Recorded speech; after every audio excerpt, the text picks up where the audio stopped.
ਹੁਣ जान दे यार जान दे बहुत लेट हो गया। माशाल्लाह साडा गाँव देखो जी। हाँ जी हाँ साडा गाँव है जी सादा जा। असीं इस वास्ते वीडियो बनाते हैं कि सानू लाइक शेयर जरूर करना दोस्तों।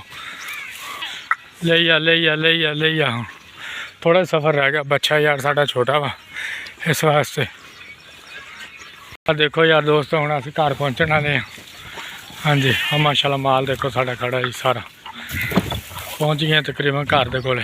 देखो माशाल्लाह इंशाल्लाह असीं अपने घर दे कोले पहुँच गए। देखो साडा बच्चा छोटा जी इस वास्ते असीं आराम आ रहे सी।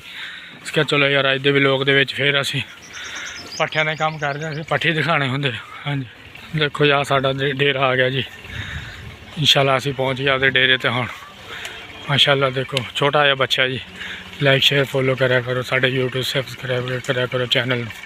अगर मेरा व्लॉग अच्छा लगे लाइक शेयर जरूर कर दिया करो दोस्तों। देखो साडे माशाल्लाह डंगर रिंगी जाते पट्ठियां तो हुण असीं पट्ठे पाण। देखो जी दोस्तों असीं पट्ठे लैके आ गए माशाल्लाह।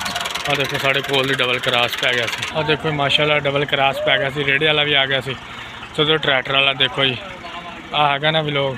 चल यार पट्ठे ला यार जल्दी कर।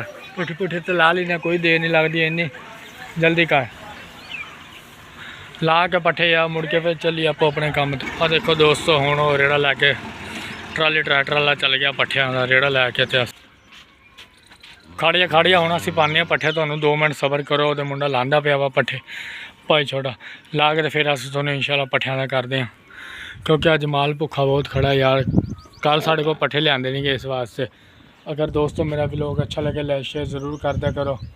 जिदा कि पिंडा वाले ब्रांड है एक। हाँ जी देखो क्योंकि पिंडा वाले तो बड़ा कोई ब्रांड नहीं। देखो साडा तो आही काम धंधा जी। देखो पट्ठियां का पा यार पट्ठे पा जल्दी कर सिट फिर इन्हों पट्ठे। आ देखो हम पट्ठे सिटी। आ देखो साडा माल आ जी। इन्हों वास्ते देखो असीं सारी दिहाड़ी खपदे हैं। दुध पीने सौखे नहीं आ गए। लोग कहते हैं दुध यार इंदर रुपये किलो आ 150 200 रुपये किलो क्योंकि यार इन्ना तो फिर बनता ना। देखो सारी दिहाड़ी खपना पैंदा। सुबह पट्ठे दोपहर नूं पट्ठे शामी पट्ठे। साडी तो सारी जिंदगी पट्ठियां 'च ही रुल गई। देखो जी और कोई काम धंधा ही नहीं की करिए फिर मजबूरी आ। मजबूरी का ना भी ना शुक्रिया। देखो हुण वो पट्ठे पाण लग रहे। देखो हुण माल नूं कोई तसल्ली होई आ कि सानूं हुण पट्ठे पै गए ने। हाँ जी पट्ठे पुट्ठे पा के तो असीं फिर इंशाल्लाह अपने काम धंधे ते जाने होंदे आ दोस्तों। अगर मेरा व्लॉग अच्छा लगे तो लाइक शेयर जरूर कर दिया करो। जिस तरह अज तुसीं कहंदे ने भी सैल्फी दे दो सैल्फी दो। जेह्ड़े दोस्त मैनूं ताने मारदे ने भी यार सैल्फी होनी चाहिए है। इंशाल्लाह कदे असीं 2 रोज़ लैके आवांगे जरूर लैके आवांगे जी। कोई मसला नहीं। आ साढ़ा माशाल्लाह माल पशु है जी।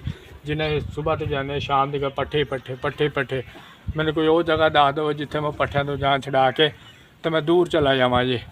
क्योंकि लोग कह रहे हैं पट्ठियां का भी लोग ही चढ़ाता रहना पट्ठियां का भी लोग ही। जो असीं करदे काम धंधा पट्ठियां का तो पट्ठियां का ही चढ़ाना फिर। और असीं कोई इत्थे मैनेजर तो है नहीं भी जिहड़ा कुर्सियां ते बह के फिर असीं तुहानूं सोहणियां तस्वीरां भेजा करिए भी यार देखो असीं कुर्सियां ते बैठे अज तुहानूं तस्वीरां भेजदे पे हैं। इस वास्ते तां असीं पट्ठियां का भी लोग बनाई दा कि यार यारा दोस्तां पता लगे पिंडां वाले ने। पिंडां वालियां तो बड़ा कोई ब्रांड नहीं। देखो जी देखो हुण देखो जो चक्के नहीं आते तेरे कोलो छोटी जी पंड है यार। तू इन्नी देर लाती चक्कन लगे नहीं निक्के निक्के पंडा ने। ये किहड़ा बड़ियां पंडा ने। मैं चुकदा 1 मिनट मैं यार यारा दोस्तों भी लोग बना के अज फिर दिखा दिए भी अज असीं यार फिर पट्ठे लैके आए 1-2 दिन में पट्ठियां का भी लोग नहीं ना दिखाया सी। इस वास्ते असीं डेली जाने। मैं यार दोस्त इहदा कहण यार डेली पट्ठियां का भी लोग दिखाना क्योंकि असीं तो फिर पट्ठे वड्ढने आ पट्ठियां का ही दसना। सुबह पट्ठे शामी पट्ठे दोपहर नूं पट्ठे। साडी तो सारी जिंदगी पट्ठियां 'च ही गुजर गई। कोई मैनूं इदां दी जगह दसो जिथे पट्ठे ना पाने पैण वो मैनूं जगह दस दो मैं उत्थे चला जावां। देखो जी माशाल्लाह साढ़े डंगर। अगर मेरा व्लॉग अच्छा लगे लाइक शेयर जरूर करना। निकम्मे मुंडे दा दोस्तों आ देखो हरियाली पट्ठियां दी है ना इदां नहीं लभदी है शहरों दे विच। देखो जी देखो आ माहौल लभदा तुहानूं। हुण असीं पट्ठे लैके इंशाल्लाह रेड़े तो ख़त्म करते हैं तो हुण असीं चले अगले गेड़े ते। चलो जी।